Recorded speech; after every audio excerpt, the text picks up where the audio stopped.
Hi, good evening, one and all, for joining the Wasl Talk edition number 7. So let me introduce our today's speaker.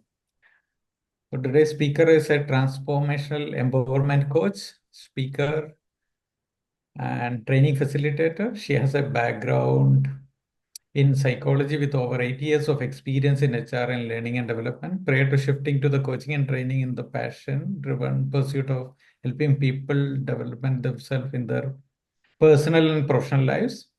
She uses a variety of modalities such as neuro-linguistic programming, NLP, hypnosis, and Ho'oponopono to help people go from self-limiting to self-empowering.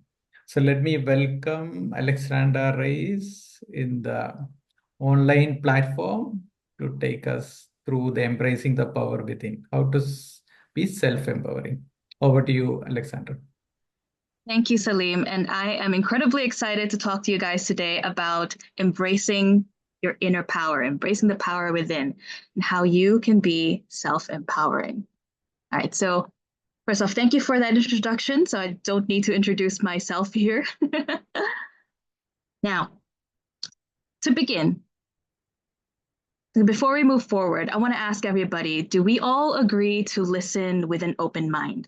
Because some of the things that we will talk about today may be a little hard to hear at first. There might be a little resistance in the beginning, but that's okay. We're all still learning, and all I ask is for everyone here to listen with an open mind.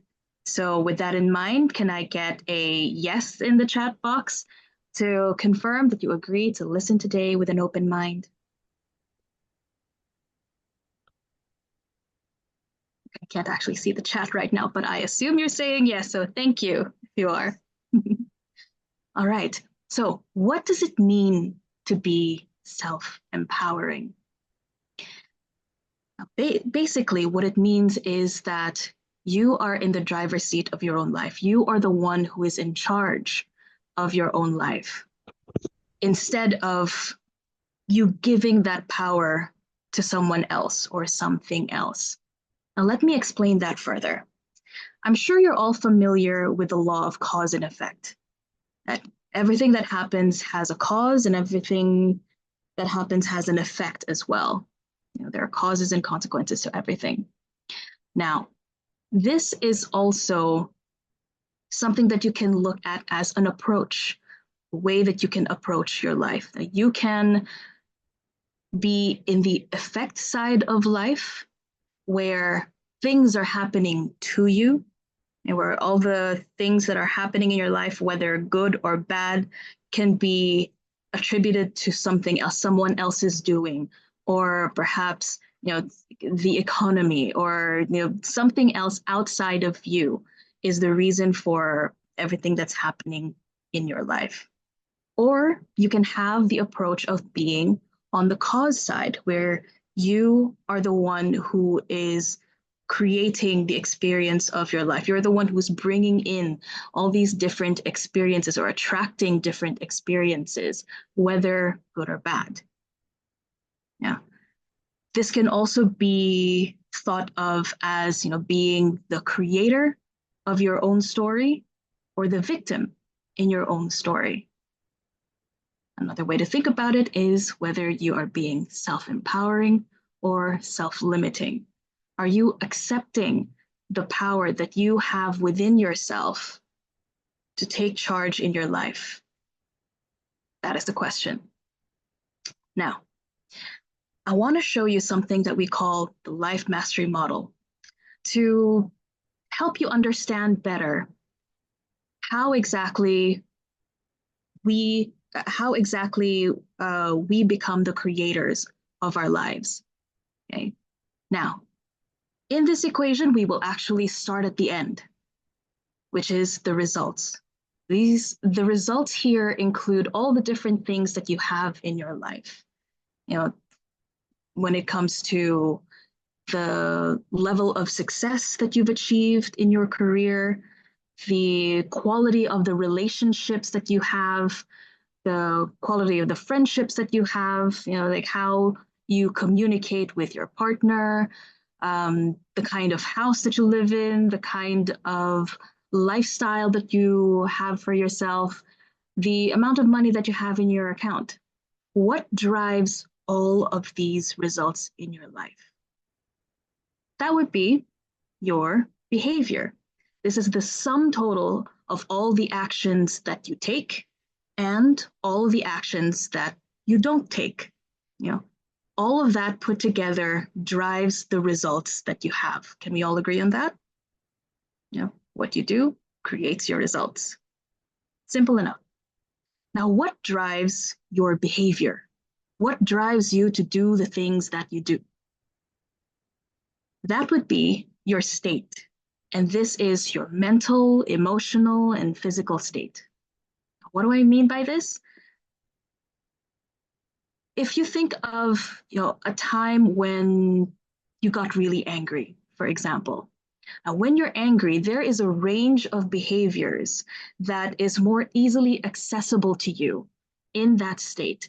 Like you're more prone to yelling or doing destructive behaviors like breaking things or smashing things, things that wouldn't be so easy for you to do when you're in a calm state of mind. So at the same time, if you think about when you want to work on something that's really complex, it's much easier for you to put in that work when you are well rested, when you are well fed, when you're feeling focused, when you're in a focused state. It's much easier for you to do that work when you're in that state than if you were starving, if you had an all-nighter last night and you had no sleep at all. It's much harder for you to focus on work in that state. And so these are ways in which your state can drive your behavior. Now let's go a little deeper then and explore what drives your state. That, my friends, is your conditioning. Your conditioning is made up of your beliefs, your values, your perceptions of the world, the way that you think, the way that it's the story that you tell yourself, the story that you give yourself as well. That all drives how you react to things emotionally. It drives how you process things, which then drives your behavior, which then drives your results. Now, in this session today, I'm going to be focusing more on the conditioning and the state, because that's essentially what drives everything. Now, the crux of this model is that, before that, I think, yes. So this equation can be summed up as CSBR. So it helps you to remember this equation better. Your conditioning drives your state, which drives your behavior, which drives your results. Okay. Now, the crux of this model is that your thoughts shape your reality. The way that you think, the things that you believe, the values that you hold for yourself create your perception of the world. And your perception of the world is your reality. It's the only reality you know. You can imagine, you can guess what other people's perceptions might be, but even that is your own perception of their perception. And so you do not know any other reality besides your own. And the reality you see, the perception that you have, is a projection of those thoughts, beliefs, values, those experiences that you've had. It's a projection of all of that happens within you as well. So when that's the case, why not create a world, create a reality that works for us rather than against us, right? Okay.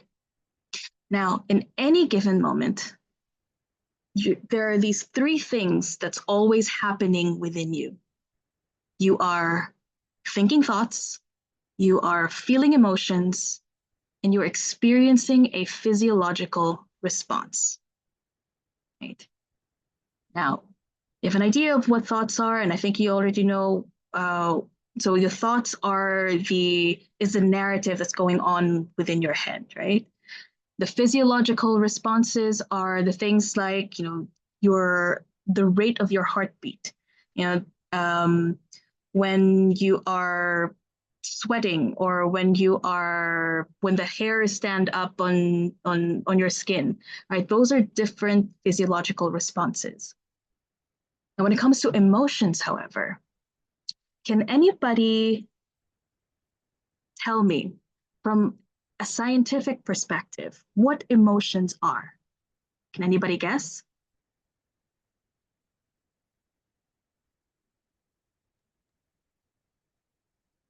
Sorry, what's the question? So I would like to ask you that from a scientific perspective, what do you believe emotions are?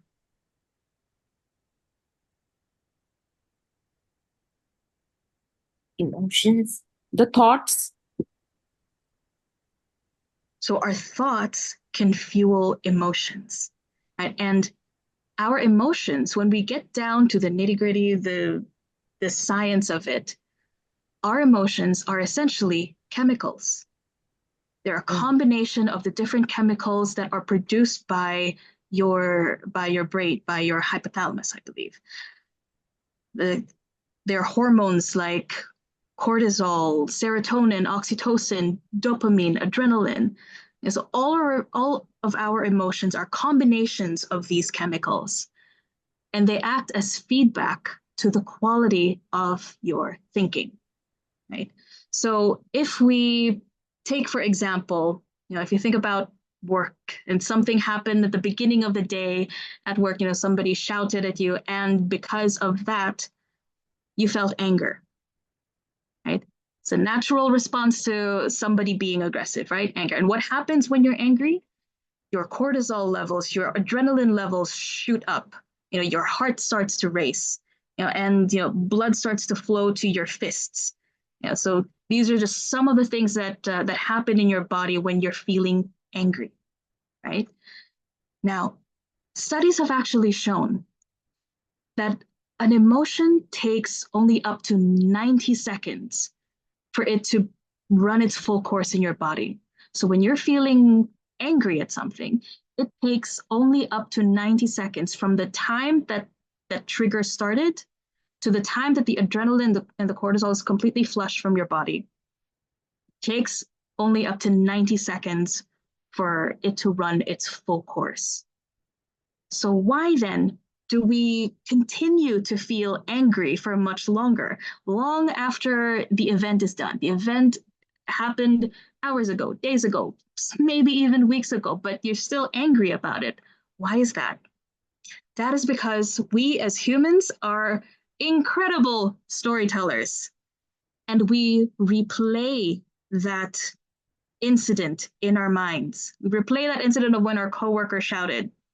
And the thing is, our body cannot tell the difference between what is real and what is imagined. So when you visualize that incident again, your body feels like it's going through that experience again. And so you're re-triggering all of those chemicals again. And you do this over and over and over, and that's why you stay angry. However, if we just stayed with our own bodies, if we exercise mindfulness, paid attention to just what was going on within us, eventually, like I said, within those 90 seconds, sometimes it might take a little longer because, it takes a while for you to stop replaying the thing that happened. Eventually, you go back to a neutral state, to a neutral and calm state, right? Now, when you think about, I'm sure as part of Toastmasters, you all have the opportunity to speak in front of each other, public speaking. And I believe public speaking is the most common fear that people have. So what tends to happen is when you think about those times when you have to speak in public, you get nervous. You think about how you might potentially mess up. You think about getting nervous on stage, when you have to speak in front of people. And then what happens? You get nervous right then in that moment. You give yourself that anxiety because, again, your body cannot tell the difference between what is real and what is imagined. So when you are worrying about that state, you're putting yourself through that same experience prematurely when it's not necessary even. The event hasn't even happened yet, but you're putting yourself through it. That's why it's important for us to change the way that we think, change the way we think about ourselves. Of course, it's good to address the things that could potentially go wrong so that you can mitigate those risks. But we're not meant to stay in that zone of everything going wrong. So what if you then started to ask yourself, what if things go right? What if instead of, I get nervous in front of the whole crowd, what if you bring in your charm? What if they see your personality? And eventually, when you keep visualizing yourself in that state, you give yourself the confidence you need to do that, to perform the best you can. Again, because the body cannot tell the difference between what is real and what is imagined. Okay. Now, I want to ask you, and you need to ask yourself this as well. What are your thoughts generally like? When you think about your day-to-day thoughts, do they sound more like this? Life is unfair. I make a mess of everything. No one understands me. I'm not good enough. Work is always draining. I hate my life. All rich people are greedy. I'm so stupid. How many of these kind of thoughts do you have in a day? Versus, life is mysterious and beautiful. I'm always learning. The right people appreciate my authenticity. I am worthy. Work challenges me to do better. I'm grateful. Money amplifies what's inside. I am capable and can figure out these things. Imagine the kind of day that you have with the thoughts at the bottom running in your head versus the thoughts at the top over here. And you got to remind yourself that your thoughts create your reality. So which reality are you choosing for yourself here? It's something for you to ponder about. Okay. Now, what can you do to be more self-empowering? There's lots of things. One is to give yourself acceptance, accepting yourself for who you are, accepting yourself unconditionally, and accepting the responsibility that you have as the creator of the things in your life. Okay. Also, when I say accept yourself unconditionally, I do mean unconditionally. Not I will accept myself once I get promoted. I will accept myself once I do this, once I do that. Accept yourself now. You can still work on getting even better while already accepting yourself now. Second is align yourself with your purpose. Now, this is so important with motivating yourself to move forward. Aligning yourself, your story, your goals with the purpose that you assign for yourself. You can do mindfulness exercises as well. Just like in the case of when you're angry, you exercise mindfulness, you deep breathing, and check in with your body. What are you feeling and where? Because when you focus on that rather than the thoughts that triggered those things, you'll be able to get yourself out of that state, out of that negative state. Okay. Reframe your narrative, because you're always telling yourself some sort of story, right? So when you change the way that you tell that story, you change the way that you respond to it emotionally. So I'll give you an example about this. So there was one time when a friend of mine did something. I'm not going to get into the details, but I got really angry. I got really angry and asking myself, why would they not think about me in that case, So when I had that thought in mind, of course, I was feeling angry, and my chest was feeling heavy. I was checking in on myself. My chest was feeling heavy. My face was feeling hot, and so generally, like, my heart was racing as well. And so I checked in with myself, acknowledged what I was feeling, and allowed myself to calm myself down. And I used an exercise called Ho'oponopono as well, which, I can elaborate on that in another session perhaps. And when I was able to calm myself down, I was then able to clear my head and change the narrative I was telling myself. Instead of them doing something to hurt me, this situation then became a situation where it brought to my awareness that there was something within me that still needed healing. So instead of being hurt, I found this situation to be an opportunity for healing instead. So when you reframe the narrative, you then change how you emotionally respond to it. And also shifting your thoughts and beliefs, the way you think about yourself, the beliefs that you have about yourself. Is when you have those thoughts of I'm not good enough, I'm not enough, that will affect how you then approach your life. So shifting your beliefs is so incredibly important. Letting go of those limiting beliefs. And with the thoughts that you think to yourself, I want to share with you a couple of tips on how to do that as well. So how do you shift your thoughts? One is to focus on what you want, not on what you don't want. What do I mean? Again, the mind cannot tell the difference between what is real and what is imagined.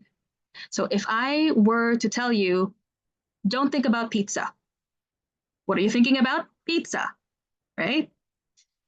And it's the same thing for, if you have a goal of earning more wealth, becoming wealthy, then your focus should be on getting wealthy and not being broke. If you want to be successful, focus on what you need to do to achieve success and not avoid failure. If you want to be healthy, focus on what you need to do to be healthy and not being sick, right? Because if your focus is on not failing, your mind is still focusing on the failing. It doesn't recognize the negatives, the nots, the don'ts, and the whatnot. It's just focusing on what it could generate an image out of. So if you're thinking of not getting sick, you're still thinking of sickness. So focus on what you want: health, success, and wealth. Next is to show yourself kindness and compassion. One trick to do this is think about a friend of yours and imagine they were going through a situation that you are experiencing. And what would you tell them? How would you speak to them? And then use that tone, use those words to speak to yourself in that same way. Because we tend to be our own biggest critics. We tend to be the ones who put ourselves down the most. And so when you think about it from the perspective of a friend, it's easier for you to show kindness and compassion as well. Next is to stop trying and start taking steps and just doing what you need to do, right? So the reason why I say this is because when you say you are trying to do something, there is an implication that what you are doing is really hard and there are things that are going against you, right? And there's a different energy to I am trying to be healthy and I'm taking steps to be healthy, or I am just being healthy now. Yeah. So the best thing is to just say that you're doing that thing. And if you are finding it difficult to say that you are already doing that thing, then you can say taking steps. However, if you are still finding it difficult to say taking steps and mean it, then you got to think about what it is you're actually trying to do and how are you actually trying. Yeah. Because if you're not taking actionable steps, do something, not actually trying. Yeah. So taking steps, there's more momentum in that, and that helps to keep you moving forward. Okay. And also demonstrate gratitude in everything that you do, even when you're not feeling your best. Count the things that you can still have gratitude for, all the things that you have. Because if, for example, if you want to manifest anything, if you want to attract anything into your life, you have to have the gratitude for the things that you have now. Otherwise, you keep yourself in a zone of lack, which keeps all the things that you want away. So very important to demonstrate gratitude. And you can reflect this in your language as well. So for example, rather than I have to exercise, you can say I get to exercise. I have to make myself a healthy breakfast. I get to make myself a healthy breakfast. So all the things that you don't really want to do, frame it in a way with gratitude that shows gratitude. I am lucky because, I am fortunate because, and then say whatever it is. So if you have to do something very tedious at work, you don't want to do it, you have to file the paperwork.